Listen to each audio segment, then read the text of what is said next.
성경 말씀을 저보다 잘 읽으시네. 아주 열심히 큰 소리로 잘 읽으셨어요. 오늘 말씀의 제목은 베드로가 신발을 벗을 때라는 제목인데요.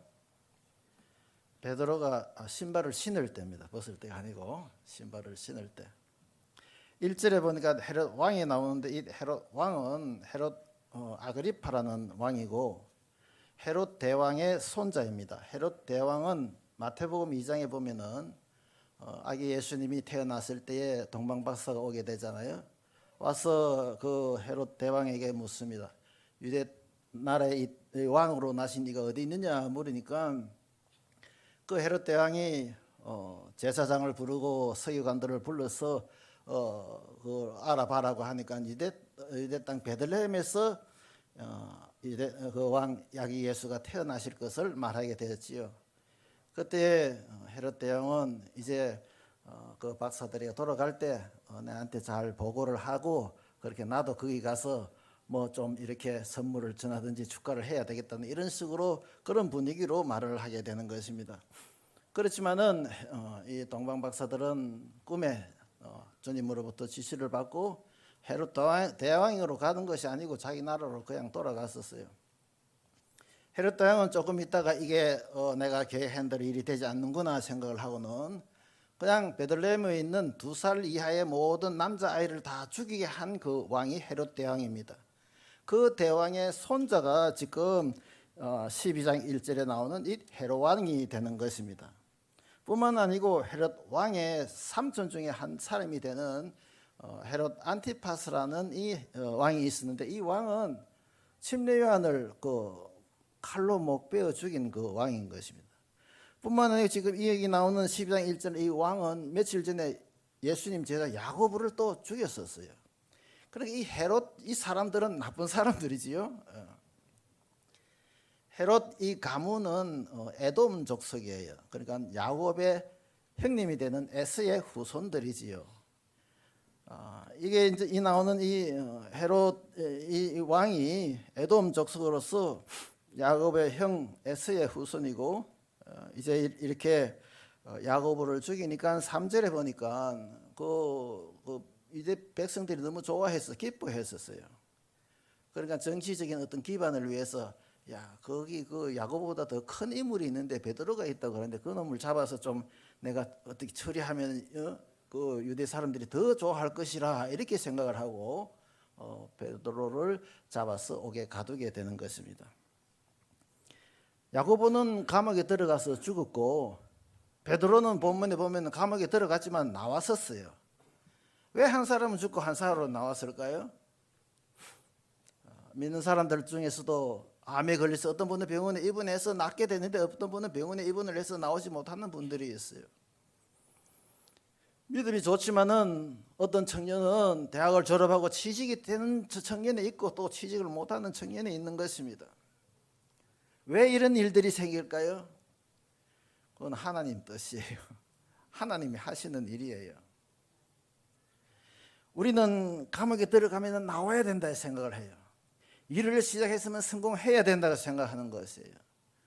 그런데 고린도전서 10장 31절에 보니까 너희가 먹든지 마시든지 무엇을 하든지 다 하나님의 영광을 위하여 하라 하면서 주님이 우리들에게 원하시는 것은 감옥에 들어가서도 하나님의 영광을 위해서 감옥에 나오더라도 하나님의 영광을 위해서 무엇을 하든지 하나님의 영광을 위해서 해야 될 것을 우리들에게 원하고 계시는 것을 봐야 되는 것입니다. 우리는 성공을 해야 되고 우리는 1등을 해야 되고 취직이 돼야 되고 감옥에 들어갔으면 나와야 되고 이것에 관심이 많은데 주님이 우리들에게 원하는 것은 어떤 일이 형편에 있든지 무엇을 하든지 먹고 마시든지라는 우리 일상의 그 모든 일을 말하는 것이에요. 모든 일에 있어서 하나님의 영광을 먼저 생각해야 될 것을 주님은 원하시는 것입니다. 베드로는 지금 세 번째 감옥에 들어가게 된 거예요. 첫 번째는 사도행전 4장에 보면은 사도 요한과 함께 감옥에 들어갔어요. 두 번째는 사도행전 5장에 보면 다른 사도들과 함께 또 들어갔어요. 그런데 12장에서는 지금 혼자 들어가는 것이에요. 혹시 감옥에 들어가 본 분 있으세요? 왜 웃으세요? 베드로도 감옥에 들어갔는데 감옥에 들어갔는데 혼자 들어가는 거하고 같이 들어가는 거는 달라요. 제가 들어가 본 건 아닌데 그런 것 같아요. 지금 베드로는 혼자 들어가 있는 것이에요. 그뿐만 아니고 며칠 전에 자기가 함께 일을 하는 그 야고보가 죽었다는 목베어 죽었는데 이게 보통 일이 아닌 것이에요. 첫 번째, 두 번째 하고는 지금 세 번째는 엄청 다른 그 분위기 가운데서 지금 감옥 속에 있는 것이에요. 그런데 베드로는 감옥에 있으면서 코를 쿨쿨 굴고 잠을 잘 자고 있었어요. 내일이면 자기 목숨이 어떻게 될지도 모르는 상황인데 어떻게 그렇게 깊이 잠을 잘 수가 있었을까요? 우리는 조그만 어떤 일이 있으면, 신경 쓸 일이 있으면 잠을 못 자잖아요. 저도 지난밤 잠을 못 잤었어요. 다른 날에는 잘 수가 있는데 무슨 일이 있으면 우리가 걱정이 된다든지 마음에 어떤 큰 그 부담이 되는 그 어떤 일이 있으면 잠을 설치는 거예요. 그런데 이 베드로는 잠을 코를 골고 열심히 자고 있었어요. 왜 그렇게 코를 골고 열심히 잘 수 있었냐면 잤느냐는 그 이유가 7절에 나오고 있어요. 홀련히 주의 사자가 곁에 섬에 옥중에 광채가 조여하며 또 베드로의 옆구리를 쳐 깨워 가로되, 베드로의 옆구리를 쳐서 깨웠어요. 어찌 코를 깊이 잠을 들었으니까 혼들가 깨어지는 게 아니에요. 그 옆구리를 쳤다는 말이 영어 성경에 보면은 he struck Peter on the side. 옆구리를 발로 쳤는 거예요. 발로 쳤다 이래 해도 이 문장에 아무런 오해가 없는 그런 내용인 것입니다. 발로 스트라이크 또 스모트 세게 강타를 했다는 것이에요. 사슬 흔들어가 일어날 그런 잠이 아닌 것이에요. 아니 어떻게 그런 그 캄캄한 그 정치 수용소에 그 갇혀서 나올 수 없는 그런 상황에서 잠을 깊이 잘 수 있었는가? 그 이유를 우리가 두 가지 살펴보도록 하겠습니다. 우리가 생활하면서 어려움이 많잖아요. 우크라이나 전쟁이 나서 어떻느니 뭐 기후가 뭐 변화가 어떻게 돼서 뭐 물 난리가 나고 막 세상이 돌아가는 게 정신이 없는 거예요. 불안한 세상이에요. 그런데 이러한 그 가운데서 어떻게 우리는 편안하게 하나님이 주시는 평강 가운데 거할 수 있는지 두 가지를 본문에서 살펴보기 원합니다. 여러분 편안하게 살기를 원하지요? 오래 살기를 원하지요? 오래 살기 원하지요? 예, 저도 오래 살기 원해요. 그래서 저는 스트레스 안 받으려고 애를 쓰는 거예요. 그래 이 구절에서 내가 스트레스 안 받는 구절이 여기 있구나. 첫째는 5절에 보니까 교회는 그를 위하여 간절히 빌었더라 이렇게 말을 하고 있습니다. 교회라는 것은 믿는 형제 자매를 말하는 것이잖아요. 그 믿는 형제 자매들이 베드로를 위해서 기도를 하는 것입니다. 합심해서 기도를 하는 것이에요. 이는 놀라운 역사가 일어나는 것입니다. 우리 형제 자매가 어려울 때에 그 일들을 보고 서로 요새는 카톡 이런 것도 하고 서로 연락을 하면서 함께 기도하는 것은 엄청난 놀라운 축복이 되는 그러한 일들을 우리가 경험하게 되는 것입니다. 간절히 기도를 했습니다. 그를 위하여 분명한 제목이 있었어요. 베드로를 위해서 간절한 그런 그 기도를 했는 것이에요. 마태복음 18장에 보니까 진실로 다시 너희에게 이르노니 너희 중에 두 사람이 땅에서 합심하여 무엇이든지 구하면 하늘에 계신 내 아버지께서 저희를 위하여 이루게 하시리라. 하나님께서 그렇게 약속을 하고 있는 것입니다. 우리 교회도 그런 일들이 많이 있고 독상동성서 침례교회도 어려움이 있을 때 형제 자매를 위해서 집사님을 위해서 교회를 위해서 기도할 때 하나님께서 역사해 주시는 그러한 것을 경험했을 것이에요. 여기 나오는 예루살렘 교회도 베드로를 위해서 합심해서 함께 기도를 하는 것이었습니다. 아픈 사람을 위해서 그 사람이 스트로크 걸리는데 우리가 기도해도 이거는 이제 끝난 것이야. 그것이 아니고 기도를 하는 것입니다. 기도할 때 하나님께서 응답해 주시고 역사해 주시는 줄로 믿는 것입니다. 베드로를 위해서 기도했는데 베드로가 나왔었어요. 마가의 어머니 그 마리아의 집에 베드로가 지금 오게 된 것이에요. 그런 기도하는 사람들이 놀랐었어요. 하나님께서 이 베드로를 구출해 준 그것보다 더 놀라운 것은 내가 기도했더니 하나님께서 들어주셨다는 거예요. 베드로가 나온 것도 귀한 것이지만 내가 하나님께 기도했을 때 하나님께서 내 음성을 들어주시고 우리가 합심해서 기도했을 때 베드로가 나오게 하게 된 이 놀라운 사실에 대해서 저들은 흥분이 되는 거죠. 힘이 나는 것이에요. 사실 이때 예루살렘 교회는 굉장히 낙심이 된 상태였었어요. 왜냐하면 핍박이 많아가 모든 성도들이 뿔뿔이 흩어졌었어요.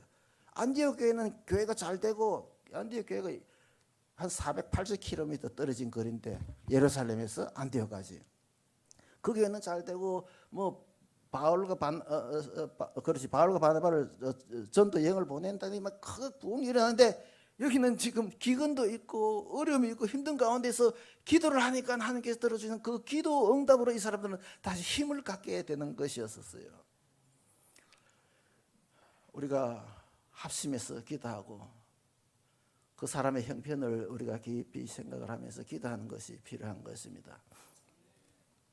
어떤 젊은 목사님이 그 교회에 나이가 들어서 청년이 군대 가게 되니까 그 어머니가 우는 거예요.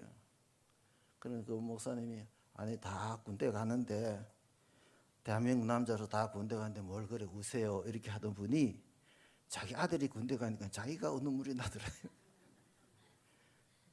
그래서 다른 사람의 어떤 사정, 다른 사람의 어떤 그 형편을 내가 잘 이렇게 보고 같은 마음을 하면서 합심해서 그 일을 위해서 기도하는 것이 필요한 것입니다. 두 번째 우리가 살펴볼 수 있는 것은 베드로가 하나님의 말씀을 붙잡았습니다. 하나님의 말씀은 능력이 있고 하나님의 말씀은 우리들에게 위로를 해주시고 하나님의 말씀은 우리들에게 지혜를 주시고 그 귀한 하나님의 말씀을 붙잡았는데 제가 읽겠습니다. 무슨 말씀이냐 하면은 요한복음 21장에 보니까 내가 진실로 진실로 너게 이르노니 젊어서는 너가 스스로 띠띠고 원하는 곳으로 다녔거니와 늙어서는 너 팔을 벌리리니 남이 너게 띠띠우고 원치 아니하는 곳으로 데려가리라. 이 말씀을 하시면 베드로가 어떠한 죽음으로 하나님께 영광을 돌릴 것을 가리키심이르라. 이 말씀을 베드로는 붙잡았던 것이에요. 내가 젊어서는 안 죽는다는 거예요. 지금 나이가 얼마인데 헤롯이 아무리 감옥에 있고 그 며칠 전에 야고보를 죽였더라도 나는 안 죽는다는 것이에요. 하나님께서 내가 젊어서는 안 죽고 나이 들어서 그리고 또 칼에 죽는 것이 아니고 팔을 벌려서 십자가에 못 박혀 죽는 이 말씀을 붙잡았다는 것이에요. 하나님의 말씀은 진리인 것입니다. 하나님의 말씀은 참인 것이에요. 우리가 하나님 말씀에 넣으면 그 말씀을 믿는 그것이 믿음이에요. 내 신념을 믿는 것이 아니고 내 감정을 믿는 것이 아니고 하나님의 말씀을 우리가 그대로 받아들이고 아멘으로 받아들이고 믿고 가슴에 품는 그것이 믿음인데 말씀을 우리가 품어야 되는 것이에요. 그래서 베드로는 그 말씀 때문에 마음 푹 놓고 코를 골고 잘 수가 있었던 것입니다. 우리가 하나님의 말씀을 붙잡아야 하는 것입니다. 말씀을 묵상해야 되는 것이에요. 읽고 암송을 해야 되는 것이에요. 암송한다가 야맨이 없네. 제가 그 원로 목사가 되고 저희 교회 70세 이상 분들과 매주 목요일 날에 성경 공부를 하는데 그분들한테 내가 암송을 하도록 얘기를 하는 거예요. 많이 외우신 분 한 30개 외우고 한 10명 되는데 하나도 안 외운 분이 한 분인데 그분이 이제 안 나오더라고요. 나와야 된다고 외워야 된다 안 나오시더라고요. 내가 지금 그 어떤 처방을 해야 또 다시 나와서 암송을 할까 연구 중인데 기도 중인데요. 다 외워요. 외우면 너무 좋아요. 말씀을 외우고 그 말씀을 묵상하고 우리가 말씀을 붙잡고 처음에는 말씀을 붙잡고 가지만은 좀 지나면 말씀이 나를 붙잡는 거예요. 그 말은 말씀이 나를 다스리는 거예요. 하나님의 말씀이 나에게 왕노릇하고 나를 다스리고 지배하고 말씀대로 우리가 결정을 하고 걷기도 하고 가기도 하고 서기도 하고 눕기도 하고 앉기도 하고 말씀 따라 우리가 신앙생활을 할 수 있게 되는 것입니다.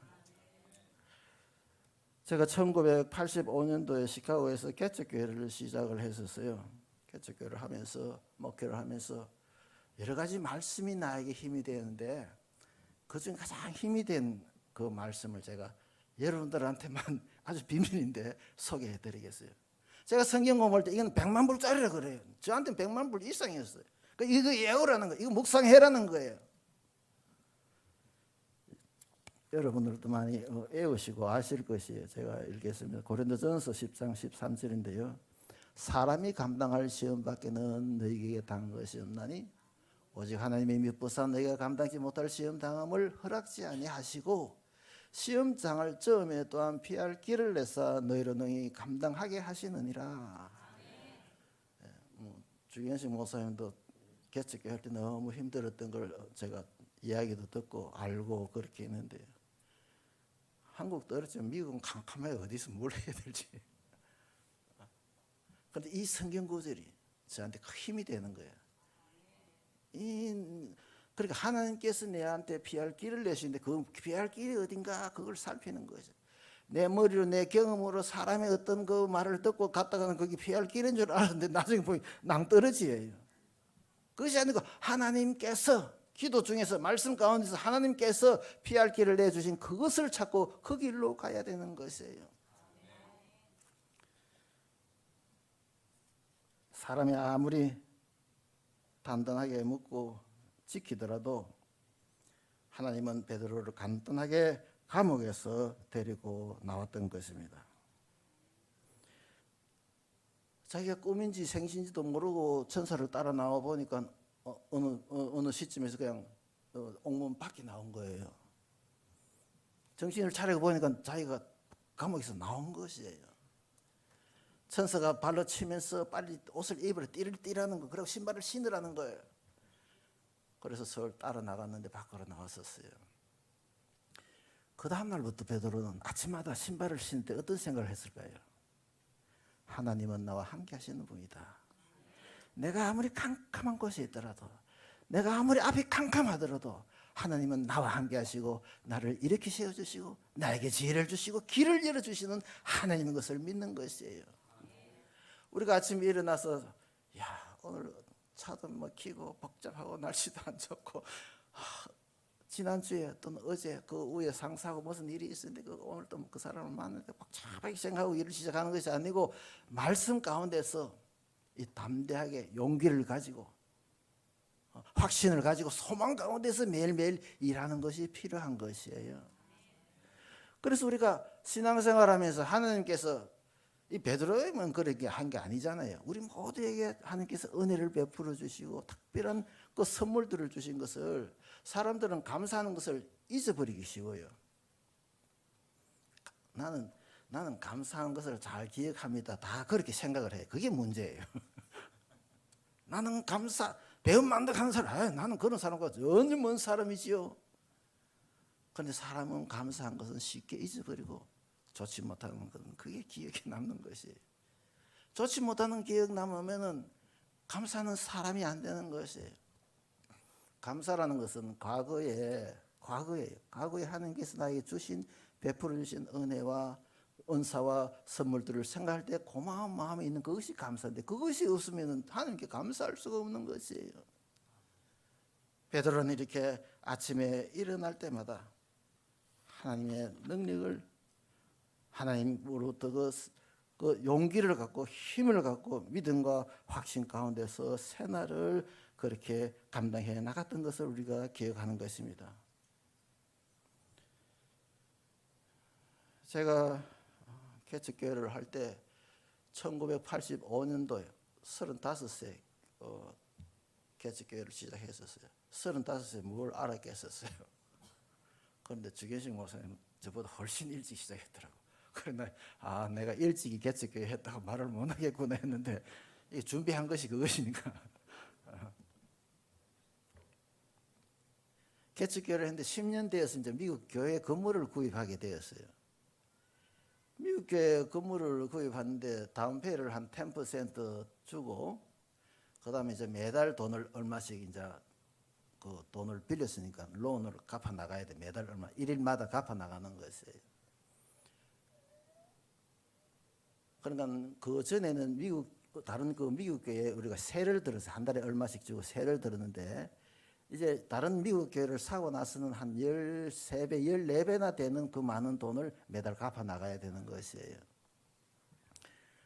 저도 정신이 없지요. 아니 어떻게 그 다음 달부터 어떻게 13배, 14배 돈이 어디서 나와? 저도 지금 생각하면 왜 그거 시작했는지 모르겠어요. 제가 공대를 나왔거든요. 공대를 나와가지고 그 계산을 잘 해, 수학을 알아요, 숫자를 잘 알아요. 그런데 이상하게 교회 건물 구입할 때는 전혀 그런 생각 없이 그냥 구입을 했었어요.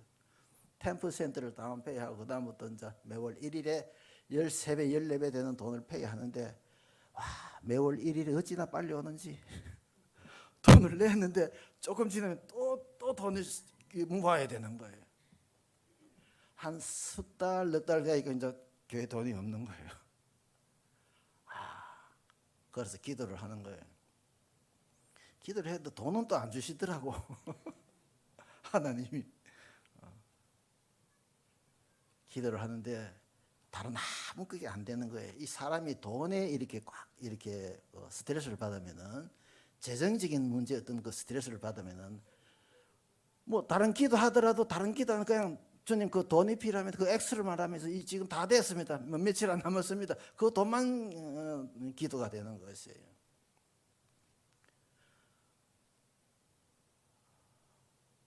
그때가 1985년도 시작했으니까 1995년도 이렇게 됐지요. 교회를 구입한 때가. 그런데 제가 미국에서 한국 신문이 중앙일보, 뭐 조선일보, 그때 신문이 몇 개 있어서 신문을 보는데 한국의 중소기업 하시는 분들이 재정난으로 극단적인 선택을 하는 그런 기사를 제법 많이 읽었었어요. 그때 읽을 때는 아니 자기 목숨을 끊을 그런 용기가 있으면은 뭐를 해든지 살지 이렇게 생각했는데, 제가 그 재정에 그 돈 문제에서 꽉 쪼이니까 야, 사람이 이래서 극단적인 선택을 하는구나, 그 심정을 이해가 가더라고요. 여러분 절대 빚지지 마세요. 빚지면 하나님이 돈을 안 주세요. 한 3년을 그렇게 힘들었었어요. 그런데 어느 날 그 AT&T라는 그 회사에서 전화가, AT&T 같으면은 미국에서 제일 큰 전화 회사예요. AT&T라는 것이요. 전화가 와서 우리 교회 그 뒤에 파킹장 그 또 옆에 빈트가 많이 있는데 거기다 자기들이 그 타워를 좀 세우자는 거예요. 송신탑을 세우자는 거예요. 그래서 저희 교회에서 일을 보는 그 미국분 그 문제가 있으면 그 변호사한테 가서 뭐 부탁을 하는데 그분하고 계약을 해가지고 그걸 세우더라 했어요. 잠시는 그 뭐 브라이전 와이어레스라는 그것도 하자 그래요. 자, 이렇게 해가지고 3년 만에 이제 타워가 3개가 딱 생겼었어요. 그러니까 그 타워에서 나오는 돈을 다 받아가지고 그다음에 매달 1일에 은행에다가 내고 나도 돈이 남았었어요. 돈이 남았었어요. 그래서 저는 타워를 볼 때마다 베드로가 아침마다 신발을 신는 것처럼, 아, 하나님은 이런 방법으로 미리 준비해 놓으시고, 제가 그 개척교회 할 때 성서 침례가 제일이라고 침례 받아야 되고 성경적이라고 막 강조를 했는데, 그거 못해가 교회가 뭐 돈 안 내면 그냥 끝나는 거거든요.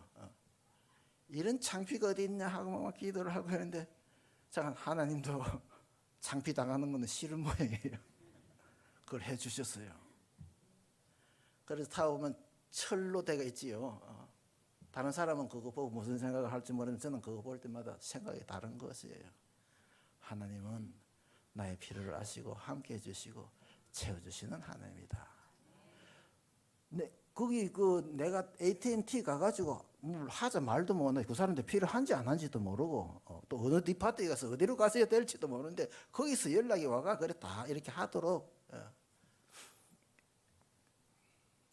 우리 모두에게 이러한 하늘의 놀라운 축복들이 있을 것이에요.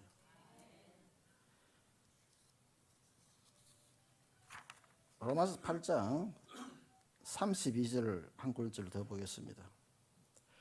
자기 아들을 아끼지 아니하시고 우리 모든 사람을 위하여 내어 주신 이가 어찌 그 아들과 함께 모든 것을 우리에게 은사로 주지 아니하시겠느뇨. 하나님께서 우리들을 위해서 아들을 주셨다 그랬어요. 그런데 여기 이 성경 구절을 보면 하나님께서 우리에게 주신 것 중에서 가장 큰 것이 아들이라는 것이에요. 가장 큰 것이 아들이라는 무슨 의미예요? 구원이 가장 큰 거라는 거예요. 여러분과 제가 받은 구원은 그 뭐 송전탑이니 뭐 베드로 신발 그것보다 훨씬 큰 거를 우리에게 주신 것이에요. 그래서 우리가 이것을 기억하고 감사하고 그 복음의 신비한 것, 이 복음은 모든 믿는 자에게 구원을 주시는 하나님의 능력이라는 것을 우리가 그 깊이 깨닫고 이런 그 복을 내한테 주셨구나, 이런 놀라운 축복을 하나님이 내한테 주셨구나 깨닫고 우리가 생활해야 될 줄로 믿는 것입니다.